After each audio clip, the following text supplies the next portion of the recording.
நம்ம என்ன இவரை ஸ்கெட்ச் போட்டா தூக்கணும். நேற்று நட்டநடு ராத்திரியில ஃபுல் போதையில நிதானமே இல்லாம வந்துட்டு இருந்தாரு. நான் வேற அந்த பக்கம் கார்ல ஸ்பீடா வந்தேன்னா சரக்குன்னு பிரேக் அடிச்சேன். கொஞ்சம் விட்டுருந்தா சுப்பு சட்னி ஆயிருப்பாரு.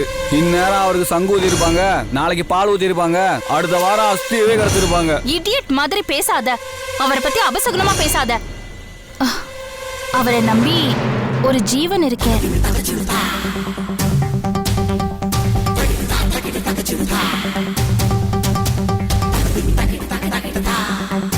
என்னதே இருக்கனா?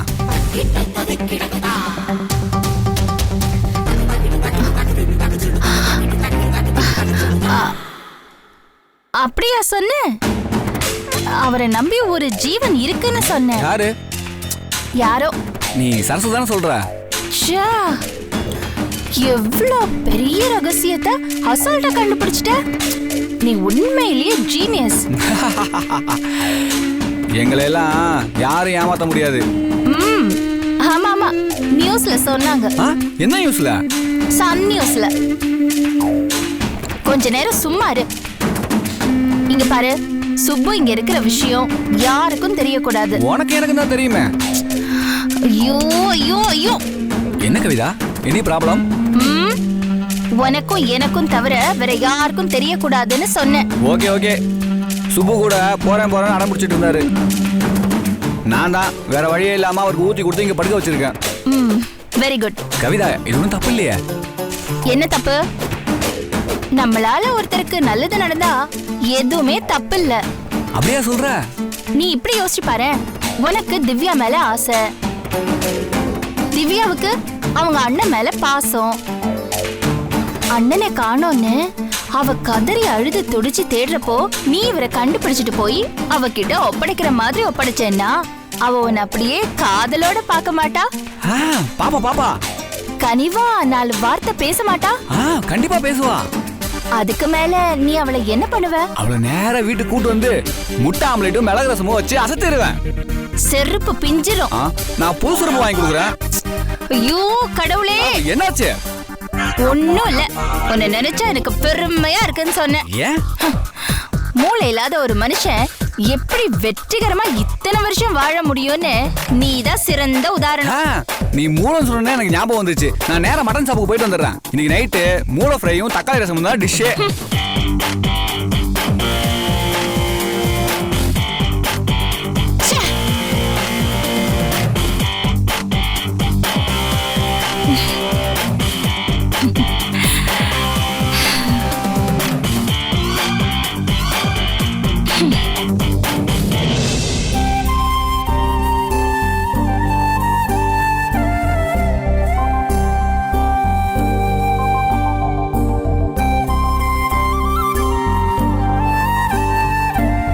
அத்தை, அத்தை, காஃபி இந்தாங்க.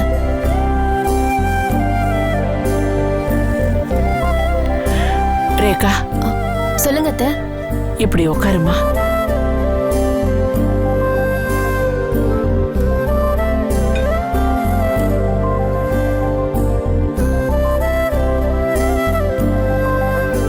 அன்னைக்கே உங்ககிட்ட கேட்டேன்ல, ஏதாவது விசேஷம் உண்டாமா?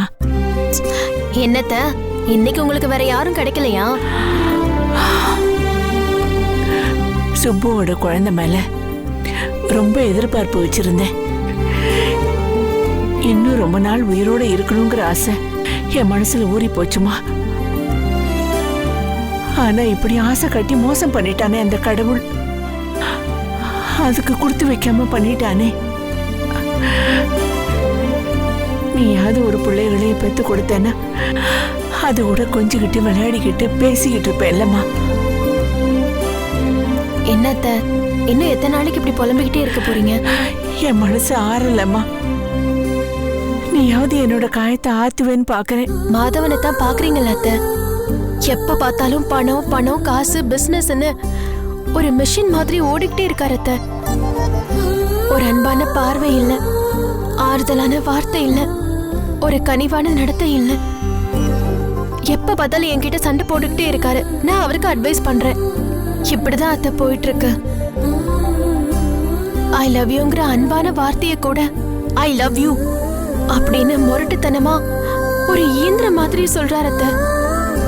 இந்த மாதிரி ஒரு சூழ்நிலையில குழந்தைய பெத்து அதையும் கஷ்டப்படுத்தவா? எல்லாம் ஒரு குழந்தை பிறந்தா சரியாயிடுமா? முதல்ல எல்லாம் சரியாகட்டும் அத்தை, அப்புறம் குழந்தைய பத்தி யோசிக்கலாம். என்னம்மா நீயே இப்படி சொல்ற? சாரி அத்தை, இப்ப இருக்கிற சூழ்நிலையில என்னால முடியாது. தாத்தா சொத்து கைக்கு வந்திருக்கு. மாதவன் இனிமே எந்த ரூட்ல டிராவல் பண்றாருன்னு தெரிஞ்சுக்கிட்டுதான் அதுக்கப்புறம் தான் நான் என்ன பண்ணணும்னு யோசிக்க முடியும். பணம் அவரை மனுஷனா வாழ விட்டா அவருக்கு ஒரு குழந்தை பெத்து கொடுப்பேன். பணம் அவரை மிருகமா மாத்திடுச்சுன்னா ஐம் சாரி அத்தை, ஒரு மிருகத்துக்கு இன்னொரு குட்டி என்னால பெத்து கொடுக்க முடியாது அத்தை. நீ ரொம்ப தெளிவா இருக்கம்மா. உன்னை பாராட்டுறதா திட்டுறதா இல்ல வருத்தப்படுறதான்னு எனக்கு தெரியலம்மா. அத்தை, நீங்க எதுக்கு கவலைப்படுறீங்க? எங்க வாழ்க்கை எப்படி போனாலும் உங்க மக திவ்யா சந்தோஷமா புருஷனோட குடும்பம் நடத்திட்டு இருக்கா. எப்ப வேணாலும் திவ்யா வீட்ல இருந்து உங்களுக்கு நல்ல செய்தி வரும். அந்த ஒரே நம்பிக்கை தான், அந்த ஒரே வெளிச்சம் தான் எனக்கு இருக்கும்.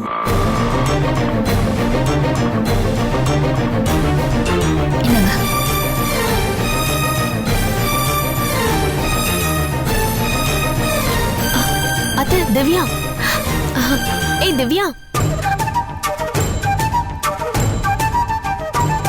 என்னடி இது அதிசயமா இருக்கு? எப்ப நாங்க ரெண்டு பேரும் திவ்யான்னு உன்னை பத்தி பேசினாலும் மூக்குல வேர்த்த மாதிரி டான் வந்து நிக்கிற.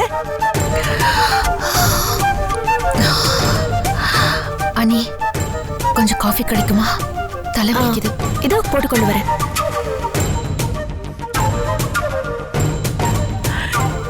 ஏமா நீ மட்டும் தனியா வந்திருக்க?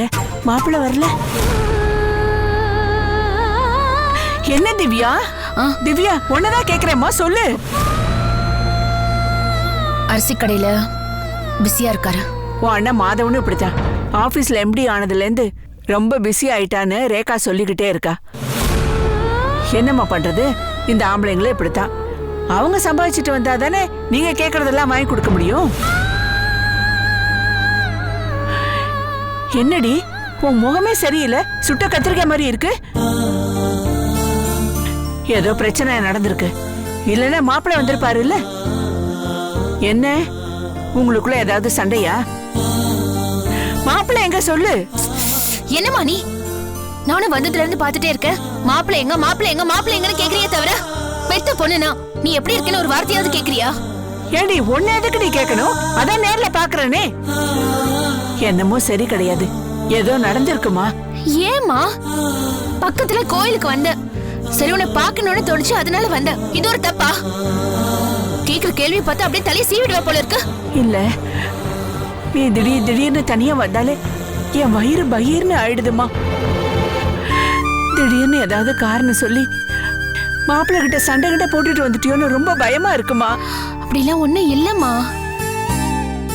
திவ்யா, காஃபி. தேங்க்ஸ் அண்ணி. உனக்கு ஏதாவது தலைவலி மாத்திரை எடுத்துட்டு வரட்டா? இல்ல அதெல்லாம் ஒண்ணு வேண்டாம் அண்ணி. இப்பதான் அத்தை உன்னை பத்தி பேசிட்டு இருந்தாங்க. நீ எப்ப உண்டாவ, எப்போ உனக்கு குழந்தை பிறக்கும்னு நம்பிக்கையா பேசிட்டு இருந்தாங்க. குழந்தை தானே, சுபான விஷயத்திலேயே அம்மா மனசு உடைஞ்சு போயிருப்பாங்க. முதல்ல இந்த வீட்டுல ஒரு குழந்தை சத்தம் கேட்கட்டும், உங்களுக்கு பிறக்கட்டும்னு வெயிட் பண்ணிட்டு இருக்கேன். கல்யாண விஷயத்துல நீ தானே சீனியர், அப்ப நீ முதல்ல வழிகாட்டு. அது மட்டும் இல்ல, எங்க வீட்டு ஐயா கொஞ்சம் லேட் பிக்கப். நான் தப்பான அர்த்தத்துல சொல்லல, அவரு ஆபீஸ் வேலை அது இதுன்னு ரொம்ப பிஸியா இருக்காரா. எதை பத்தியும் யோசிக்கிறதுக்கு அவருக்கு சுத்தமா டைமே கிடையாது. சரி அண்ணி, ரொம்ப தலை வலிக்குது, நான் கொஞ்ச நேரம் உள்ள இருக்கேன். திவ்யா, உன்னை பத்தி தான் பேசிட்டு இருக்கோம், நீ பாட்டுக்கு போயிட்டு இருக்க. குழந்தை தானேம்மா, சீக்கிரம் வரும்.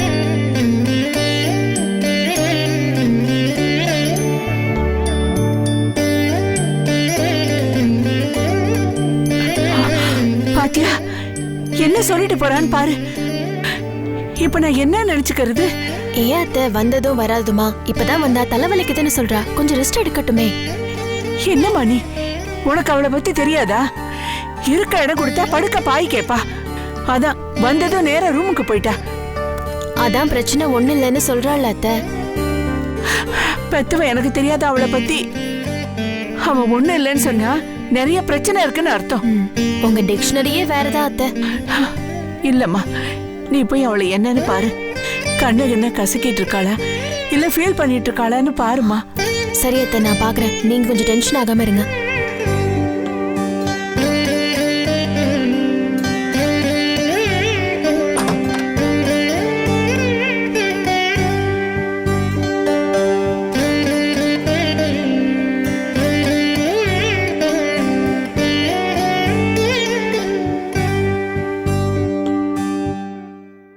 என்ன நீ உங்களுக்கும் சந்தேகமா?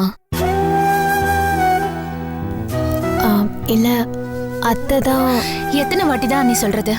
நானும் அவரும் சந்தோஷமா தான் இருக்கோம். வீட்டுக்கு வந்தவங்கள முதல்ல சந்தேகப்படாம வரவேற்க கத்துக்கோங்க. போய் அம்மா கிட்ட சொல்லுங்க.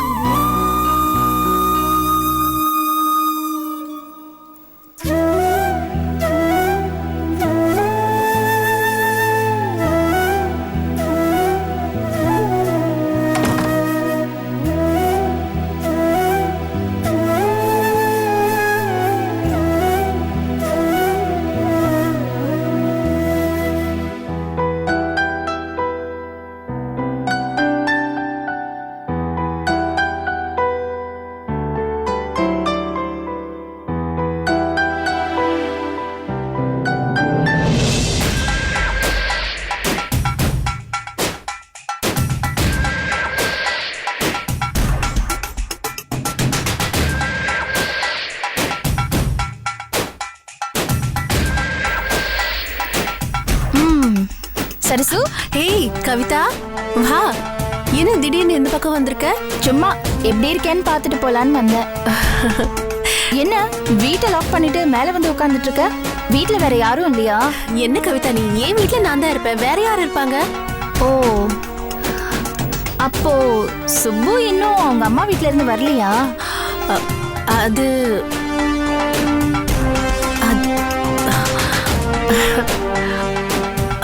இல்ல கவிதா. அது எப்படி? அவர் வரலன்னா நீ இவ்வளவு அசால்ட்டா இருக்க மாட்டியே.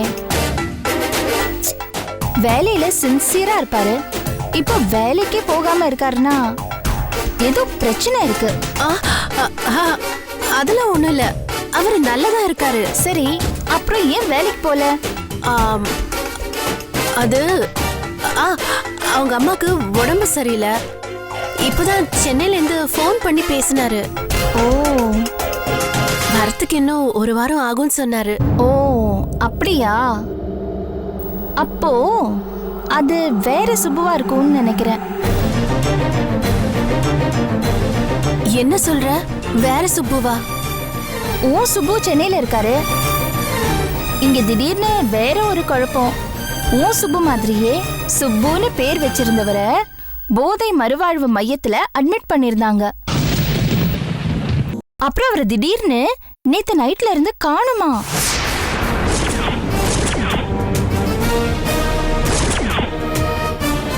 சரி, உன்னை போட்டு நான் ஏன் குழப்பணும்? வர சரசு. கவிதா கவிதா, ஒரு நிமிஷம். என்ன சொல்ற நீ? என் புருஷன் மறுவாழ்வு மையத்துல இருந்து காணுமா? உனக்கு எப்படி தெரியும்? கவிதா ப்ளீஸ் கவிதா, அவர் எப்போ காண போனாரு, என்ன ஆச்சு என்கிட்ட சொல்லு கவிதா. ப்ளீஸ் கவிதா, சொல்லு கவிதா, சொல்லு. ஏய் சரசு, ஓ சுப்பு தான் சென்னையில அம்மா வீட்ல இருக்காரே. யாரோ ஒரு சுப்புக்காக நீ ஏன் இவ்ளோ பதட்டமா இருக்க? ஐயோ, நான் சொன்னதில்ல தப்பு. அது போய் கவிதா, என்ன மன்னிச்சிடு. தயவு செஞ்சு உண்மைய சொல்லு. என் புருஷன் எங்க? என்ன பார்த்தா உனக்கு எப்படி தெரியுது? என்ன கேன கிறுக்கி மாதிரி தெரியுதா? நீ மட்டும் போய் சொல்ற, நான் மட்டும் உன்கிட்ட உண்மையை சொல்லணுமா? ஐயோ கவிதா, நான் பண்ணது தப்புதான், என்ன மன்னிச்சிடு. என் தம்பி தான் யார்கிட்டயும் சொல்ல வேண்டாம்னு சொன்னான். அவனை நம்பி உன்கிட்டயும் நான் போய் சொல்லிட்டேன். மத்தபடி உன்கிட்ட போய் சொல்லணுன்ற எண்ணம் எனக்கு கிடையாது கவிதா. இது பாரு, சுப்பு சென்னையில இல்ல போதை மறுவாழ்வு மையத்துல சேர்த்திருக்காங்கன்னு எனக்கு முன்னாடியே தெரியும். சும்மா ஒரு வார்த்தைக்கு கேட்டு பார்த்தேன். ஆனா நீ என்கிட்டயே போய் சொல்ற. நீயும் நானும் அப்படியா பழகுறோம்? உனக்கு நான் எவ்வளவு உதவி பண்ணிருப்பேன். பதிலுக்கு நீ எனக்கு என்ன பண்ணிருக்க? அன்னைக்கு கூட உன் அத்தைக்கு சுப்பு குடிக்கிற விஷயம் தெரியக்கூடாது, உன் மானத்தை காப்பாத்தணும்னு நடு ராத்திரியில எனக்கு போன் பண்ணி கெஞ்சல? ஆமா கவிதா, நான் உனக்கு பெருந்தன்மையா என் வீட்டை கொடுத்தேன்ல. நான் கல்யாணம் ஆகாதவ உன் புருஷனை எப்படி என் வீட்ல சேர்க்கறதுன்னு நான் என்ன பஞ்சாயத்தா வச்சேன்? கவிதா தயவு செஞ்சு என்ன மன்னிச்சிடு. இது பாரு, நான் உன்கிட்ட என்ன எதிர்பார்க்கறேன்? காசா பணமா? எனக்குன்னு ஒரு குடும்பம் இல்ல, உன்னை என் சகோதரியா இத என் குடும்பமா நினைக்கிறேன். கொஞ்சோண்டு அன்பும் ஆதரவும் எதிர்பார்க்கறேன், அது தப்பா? அதுக்காக இவ்ளோ பெரிய தண்டனையா? கவிதா இந்த மாதிரி எல்லாம் பேசாத கவிதா. வேண்டாம், கைய விடு, நான் கிளம்புறேன். கவிதா இல்ல, நான் உன்னை போக விட மாட்டேன். இது பாரு, நீ எனக்கு எவ்வளவோ நல்லது செஞ்சிருக்க, நான் உன்னை போக விட மாட்டேன். இது பாரு, நான் நேரடியாவே விஷயத்துக்கு வரேன். உன் தம்பி ஒவ்வொரு தடவையும் என்ன தப்பா பேசுறான். சுப்புவை என்னைய சேர்த்து வச்சு போலீஸ் ஸ்டேஷனுக்கே வந்து என்ன கேவலப்படுத்துறான், அசிங்கப்படுத்துறான். அவனை கண்டிச்சு வை, இல்லனா அவனை லாக்அப்ல தூக்கி போட்டு உண்டலன்னு பண்ணிடுவேன். என் கோவத்தை பத்தி உனக்கு தெரியும்ல? கவிதா அந்த மாதிரி எல்லாம் பண்ணிடாத. அவன் வாழ வேண்டிய பையன், அவனை நான் கண்டிச்சு வைக்கிறேன். ஏற்கனவே ஒரு தடவை அவன் என்னையும் சுப்புவையும் சேர்த்து வச்சு தப்பா பேசியிருக்கான். நான் அதுல தற்கொலை வரைக்கும் முயற்சி பண்ணேன். நீயும் சுப்புவும் தான் என்ன காப்பாத்துனீங்க. சங்கரை கூட்டிட்டு வந்து என்கிட்ட மன்னிப்பு கேட்க வச்சீங்க. நானும் பெருந்தன்மையா மன்னிச்சு விட்டேன். அதுவே இப்ப தப்பா போச்சு. அன்னைக்கே அவன் மேல நான் தற்கொலை பண்ணிக்கிறதுக்கு காரணம் சங்கர் தான்னு கம்ப்ளைண்ட் பண்ணிருந்தா அவனை 4 வருஷத்துக்கு உள்ள தூக்கி போட்டிருப்பாங்க.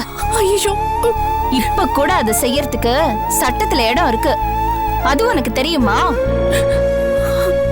அந்த சம்பவத்தை நினைச்சு நினைச்சு எனக்கு எவ்வளவு மன உளைச்சலா இருக்கு தெரியுமா? நான் ஒரே ஒரு கம்ப்ளைண்ட் கொடுத்தா போதும், இப்போ உன் தம்பி உள்ள கிடப்பான். ஐயோ கவிதா அந்த மாதிரி எல்லாம் பண்ணிடாத கவிதா. நான் தான் அவனை கண்டிச்சு வைக்கிறேன்னு சொல்றேன்ல. இங்க பாரு சரசு, நீயும் சுப்புவும் சந்தோஷமா இருக்கணும்னு மட்டும்தான் நான் நினைக்கிறேன். அதை தவிர எனக்கு வேற எந்த எண்ணமும் கிடையாது. இப்ப கூட நீ அவரை மறுவாழ்வு மையத்துல சேர்த்தது நல்லதுன்னு நினைச்சு நான் சந்தோஷப்படுறேன். என்னையும் மதிச்சு இந்த குடும்பத்துல ஒரு மனுஷியா நினைச்சு ஒரு வார்த்தை சொல்லியிருந்தேன்னா நான் இன்னும் சந்தோஷப்பட்டிருப்பேன். மத்தபடி உன்னையும் புருஷனையும் பிரிக்கணும், உன் வாழ்க்கையை கெடுக்கணும்னு நான் என்னைக்குமே நினைச்சதில்ல. கவிதா அதெல்லாம் எனக்கு தெரியும், நீ ரொம்ப நல்லவ. ஆனா அது உன் தம்பிக்கும் இந்த பக்கத்திலேயே இருக்கே உன் ஹவுஸ் ஓனர் எரும மாடு, அதுங்களுக்கு புரிய மாட்டேங்குதே. அத பத்திலாம் எனக்கு கவலை இல்ல. நீ என்ன தப்பா நினைக்க கூடாது. சச்ச, இந்த ஜென்மத்துல நான் என்னைக்கும் ஒண்ணு தப்பா நினைக்க மாட்டேன். இப்ப கூட பாரு, உன் தம்பி உன்கிட்ட போய் சொல்லி ஏமாத்திக்கிட்டு இருக்கான். நான் தான் உன் புருஷன் காணுங்கிற உண்மையை உன்கிட்ட சொன்னேன். இப்ப யோசி, யாரு நல்லவங்க யாரு கெட்டவங்க, யார நம்பலாம் யார நம்ப கூடாதுன்னு நீயே யோசிச்சு பாரு. எனக்கு புரியுது கவிதா, நீ கோச்சுக்காத. சரி, நானும் சுப்புவை தேடுறேன், கிடைச்ச உனக்கு தகவல் சொல்றேன். நீ ஒன்னும் கவலைப்படாத, நான் வரேன்.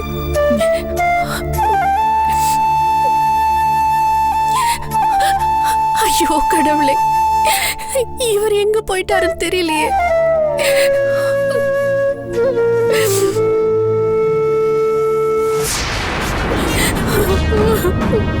அழுடி, நல்லா அழு. உன் தம்பி என்ன டார்ச்சர் பண்றான், நான் உன்னை டார்ச்சர் பண்றேன். உன்னை யாரும் வேதனைப்படுத்த கூடாதுன்னு தானே உன் தம்பி இவ்வளவு துடிக்கிறான். உன்னை இப்படி நான் கதற வைக்கிறேனே, இப்ப என்ன பண்ணுவான்? இத பார்த்து அவனும் நொந்து சாகட்டும். சுப்பு ஏன் கஸ்டடியில இருக்கிறத அவ்வளவு ஈஸியா சொல்லிடுவேனா? அழுடி, நீ நல்லா அழு. நீ அழுது உன்னை பார்த்து அந்த சங்கர் கண்ணுல ரத்த கண்ணீர் வரணும். அது வரைக்கும் நான் சுப்புவை விட மாட்டேன்.